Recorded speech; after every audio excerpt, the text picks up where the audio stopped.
that would really make modern day missionaries cave in and say, forget it, not again. And then what happens?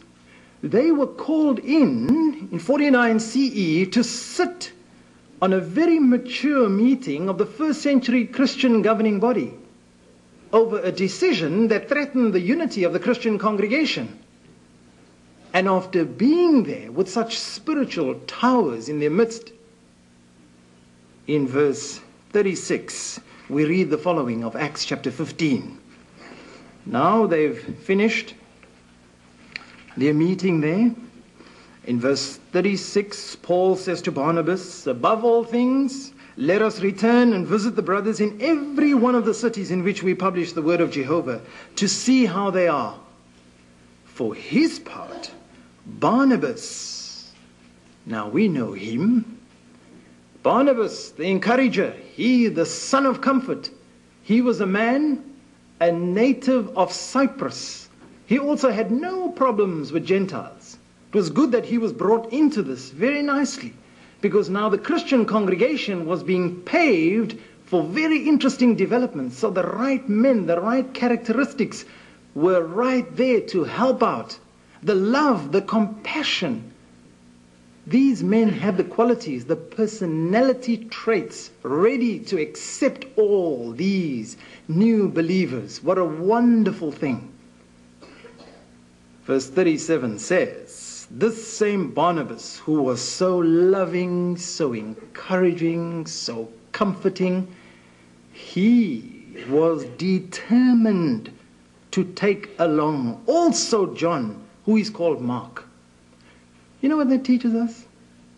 That sometimes, even on bodies of elders, even within the Christian congregation for that matter, ministerial servants dealing with one another, in our field service group, we may have very strong opinions. Do you notice that word, determined? We may get to a field service group and we may say, you know what, I am not working with that sister. I am not. That's determination. And this is what the Bible is teaching us here. So when you have that strong determination coupled with a very strong personality, look at what verse 38 says. But Paul did not think it proper to be taking this one along with them. Yes, when two minds see eye to eye on every matter, it has been said that only one person is doing the thinking. He saw a totally different view. No, you're not taking along him. Seeing that he had departed from them from Pamphylia and had not gone with them to the work. At this, there occurred a sharp burst of anger, so that they separated from each other. Barnabas took Mark along and sailed away to Cyprus. And from verse 40, the Apostle Paul goes on his second missionary journey, and he was accompanied by Silas. No love? Oh no. Love in the Christian congregation is not perfect. It is forgiving. In the fourth scenario, two pioneer sisters, the Philippian congregation. You know, brothers, the Philippian congregation was such an exemplary congregation to belong to, that never in the book of Philippians do we read, let fornication, uncleanness, loose conduct, all of that. Remember? Those words that occur in almost every one of Paul's letters. Never do we read that in Philippians. They had reached a stage of Christian maturity and virtuosity that the Apostle Paul realized these people don't need to be reminded of that. That's why I'll just leave it out. Never do we read that in Philippians. But what we do read is that they needed to give attention to their love. They had such zeal for Jehovah's service that the thing that they really needed to refine was their loving attitude to one another. And especially seeing that they had worked together so well for years in the truth. They needed to work along, to be collaborators under Jesus' refreshing yoke. Now notice in Philippians chapter 4, how the Apostle Paul just helped them get the right view of the situation. Interestingly, commentators have mentioned that these words located in Philippians chapter 4, verses 2 and 3, are the only words of censure in this entire letter to the Philippians. The only negative thing to this congregation is mentioned here in verses 2 and 3. Evodia, I exhort you, and Syntyche, I exhort to be of the same mind in the Lord.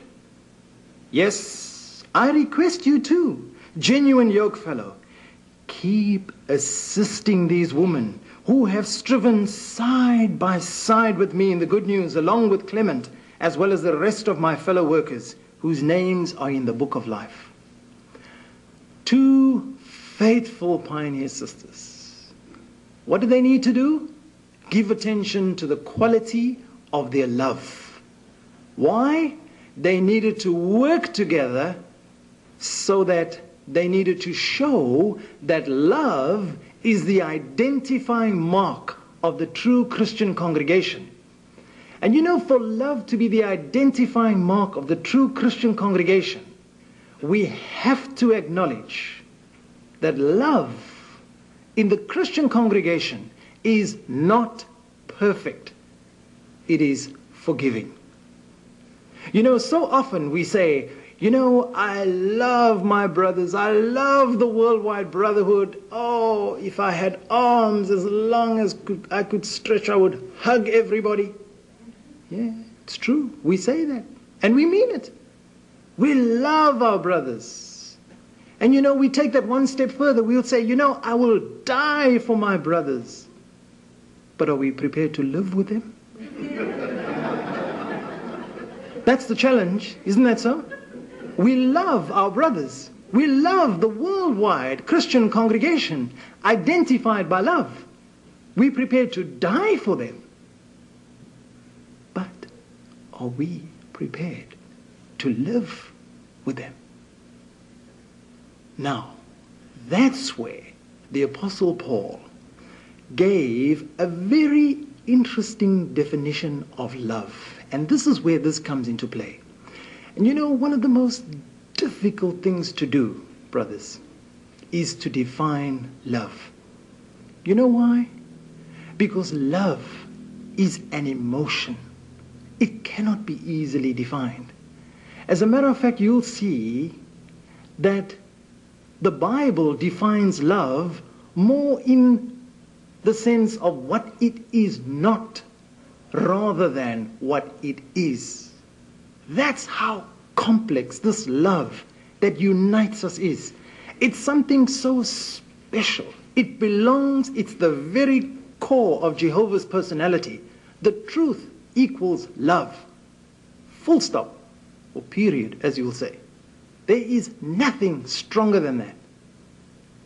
Now, the Apostle Paul gave such a good definition of love, the practical import of which we'd like to examine. Turn to 1 Corinthians chapter 13, and let's go through this together, because this is such a wonderful thing. In 1 Corinthians chapter 13, from verse 4, we read, "Love is long-suffering and kind." Yes, do you notice that? Long-suffering and kind. Now, we studied about long-suffering recently, and we realized that long-suffering does not mean suffering long. We know, as Jehovah's people, and something that makes our hearts very sore, is that many of our dear brothers and sisters who are trying to fulfill their dedication to Jehovah are stuck or trapped with terminal illnesses. For some others, we realize that they won't get better in this system of things. They're going to sleep, and we will have the joy of welcoming them back in the resurrection. And sometimes we have to be long-suffering